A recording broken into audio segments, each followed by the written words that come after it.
Baik, bismillahirrahmanirrahim. Assalamualaikum warahmatullahi wabarakatuh.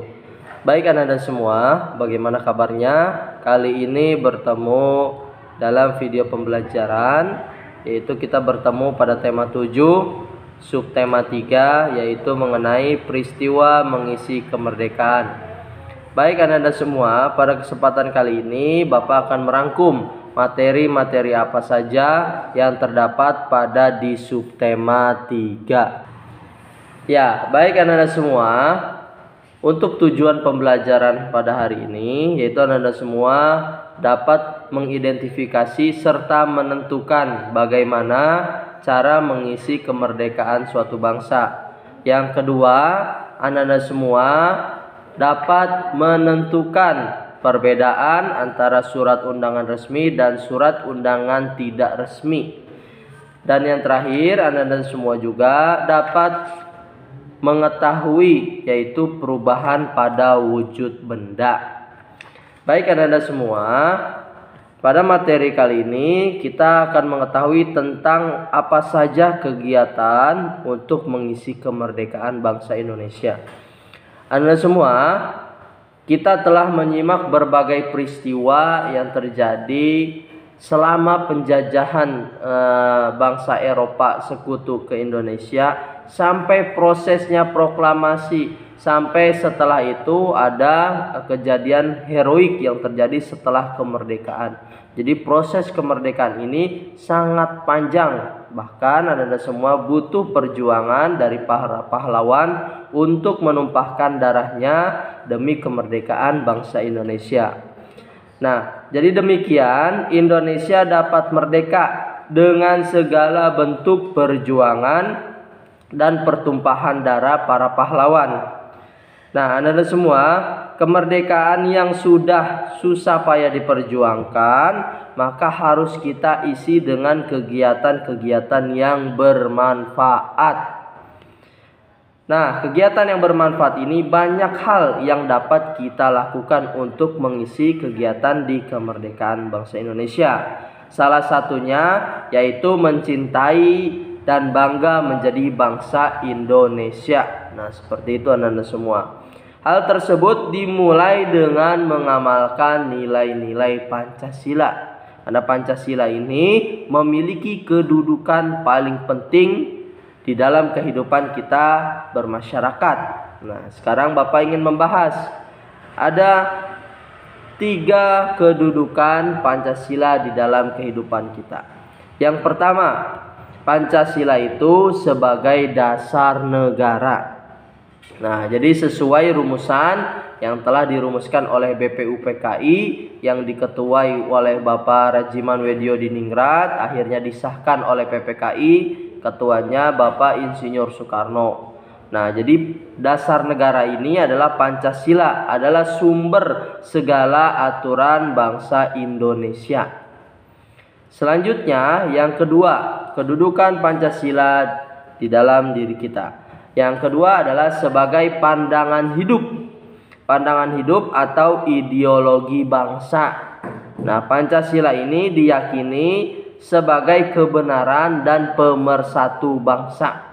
Nah, makanya ada semua di dalam lambang negara Pancasila itu ada burung Garuda yang mencengkram sebuah kalimat, yaitu adalah Bhinneka Tunggal Ika, yaitu berbeda-beda tetap satu juga. Nah, jadi di Indonesia ini sangat mengenal sekali pluralitas. Nah, jadi mengenal keragaman, ada yang agama Islam, ada yang Kristen, ada yang Hindu, ada yang Buddha, ada yang Konghucu. Nah, ini semua keberagaman kedudukannya sama di mata negara. Nah, yang ketiga, posisi Pancasila memiliki kedudukan sebagai kepribadian bangsa. Nah, Pancasila ini memiliki ciri khas yang membedakan dengan bangsa lain. Makanya anak-anak semua, kalau kita melihat sejarah pada Perang Dunia ke-1, semua negara itu dibagi menjadi 2 blok. Pertamanya yaitu blok barat, blok sekutu, dan blok timur. Tapi Indonesia ini sebagai pencetus bahwa dia mendirikan gerakan non-blok, dia tidak mendukung blok barat dan blok timur, tapi mendukung perdamaian dunia. Tuh di situ hebatnya Pancasila. Jadi ada semua 3 kedudukan Pancasila dalam kehidupan kita. 1 sebagai dasar negara, 2 sebagai pandangan hidup, ideologi ataupun pemersatu bangsa, dan yang ketiga adalah kepribadian bangsa. Nah, kedudukan Pancasila ini dikembangkan oleh masyarakat sehingga menjadi budaya seperti gotong royong, musyawarah, toleransi. Nah, itu adalah salah satu budaya yang lahir dari nilai-nilai Pancasila. Nah, Anda semua ada beberapa pertanyaan, yaitu apakah kamu pernah menemukan keragaman dan perbedaan di lingkungan sekolah? Nah, silahkan dijawab di kolom komentar. Ya, anak-anak semua, keragaman yang ada di sekolah perlu disikapi dengan bijak agar tercipta kerukunan yang sesuai dengan semboyan kita, yaitu Bhinneka Tunggal Ika. Nah, dengan tersebut sikap kita akan menghadapi keberagaman yang ada di sekolah dapat kita lakukan. Misalnya sikap kita terhadap keberagaman baik dari suku, bangsa, ras ataupun agama, yaitu dapat kita lakukan dengan sikap 1, menghargai perbedaan pendapat. Yang kedua, tidak mengucilkan teman yang berbeda dari yang lain. Misalnya ada orang Sunda, ada orang Jawa, ada orang Betawi, ada orang Sumatera, ada orang Sulawesi. Itu semuanya tidak boleh dibeda-bedakan. Kita harus menghargai pendapatnya dan juga kita tidak memilih-milih teman.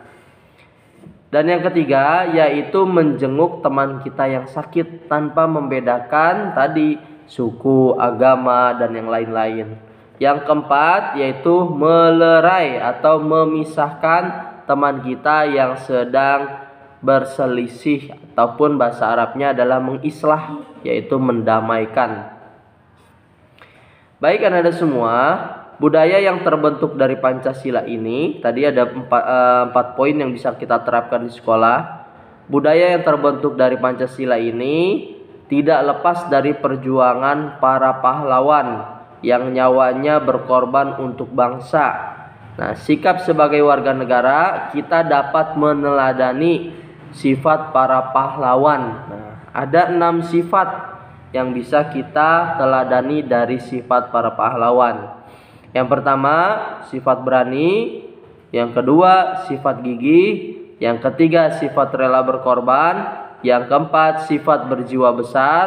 Yang kelima, tanpa pamrih. Yang keenam, setia terhadap negara.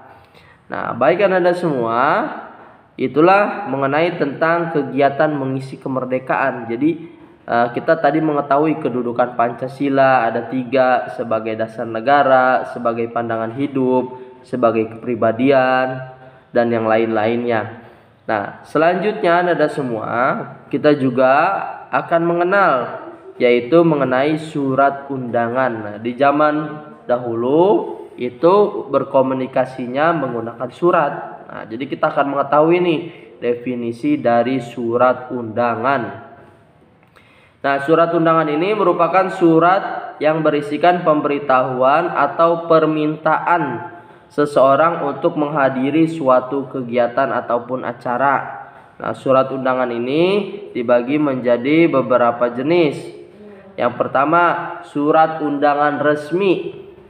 Nah, kata kunci surat undangan resmi ini yaitu ditulis dengan kata-kata baku dan biasanya dikeluarkan oleh lembaga resmi. Jadi kata kuncinya kata-kata baku dikeluarkan oleh lembaga resmi.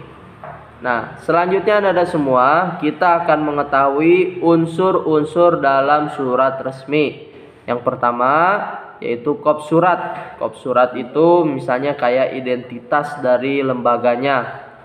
Yang kedua, tanggal surat menunjukkan waktu dan tempat dibuatnya surat.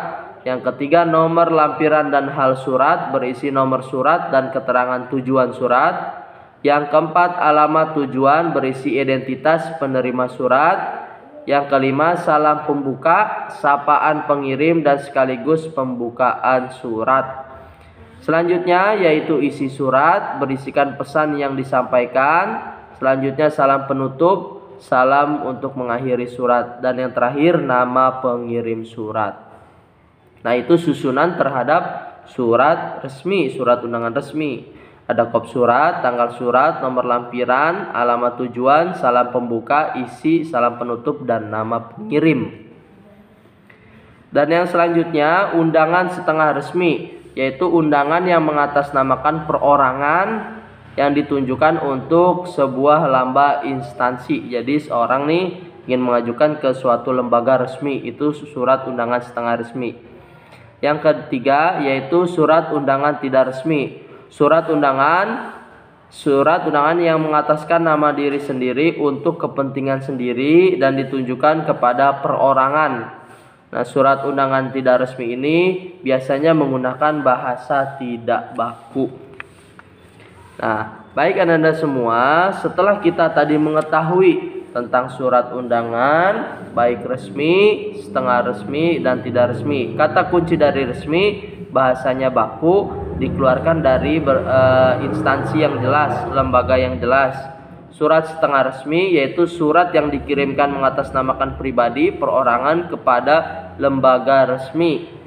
Sedangkan surat undangan tidak resmi yaitu surat undangan yang dikirimkan dari diri sendiri untuk kepentingan diri sendiri, ditunjukkan kepada perorangan, dan kata kuncinya bahasanya tidak baku. Dan yang terakhir, Anda semua, kita juga sebelumnya telah mengetahui bagaimana perubahan wujud benda. Nah, wujud benda ini dapat dipengaruhi oleh suhu yang berada di sekitar. Makanya ada yang melepas kalor, ada yang menerima kalor. Nah, salah satu perubahan wujud benda yaitu mengembun. Mengembun ini adalah perubahan dari gas menjadi cair.